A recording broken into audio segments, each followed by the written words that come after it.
the question that we've been asked is, let's say you have a client who you have called Jonathan Trump, and you can always do a conflict check on him, right?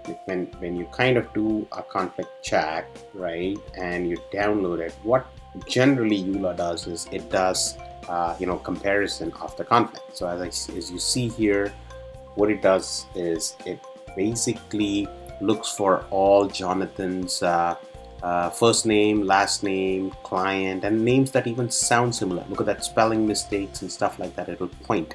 Now let's say Jonathan was actually available as a potential conflict in another matter. So what I'm going to do is I'm going to go to a matter, and let's say this is Jonathan H's matter, and in this matter what I'm going to do is add Trump as an defendant or something like that, right? Like, so this is a plaintiff you're representing, and let's make Jonathan Trump a defendant, and let's see how conflict works. So if I pick Jonathan Trump and I make him like a defendant, right, and I hit the save button. So in Jonathan H's matter, you already saw that now Jonathan Trump was a defendant.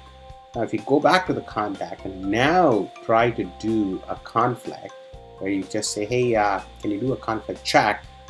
Not only should it do name conflict, nickname conflict, and everything that you saw before, right? All the stuff should appear, but you also should see a lot more. So let's see what the software comes up with when it completes the complete conflict check.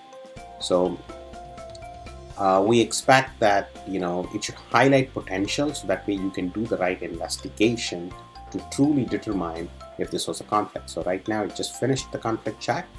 As you see here, it tells you the old ones, but it also added a new line here called the name appears in existing matter as additional party, and that is a child custody legal aid matter JA 643-306 as a defendant. And that's exactly what we did, right? Like, if you go to that matter, the JA 643-306, we added a Jonathan Trump as a defendant. So if you had seen that contact in any other form as an additional party, uLaw would be able to pick it up, right, and share that information as part of your conflict check, so that you can do thorough analysis before creating a matter for Jonathan Trump.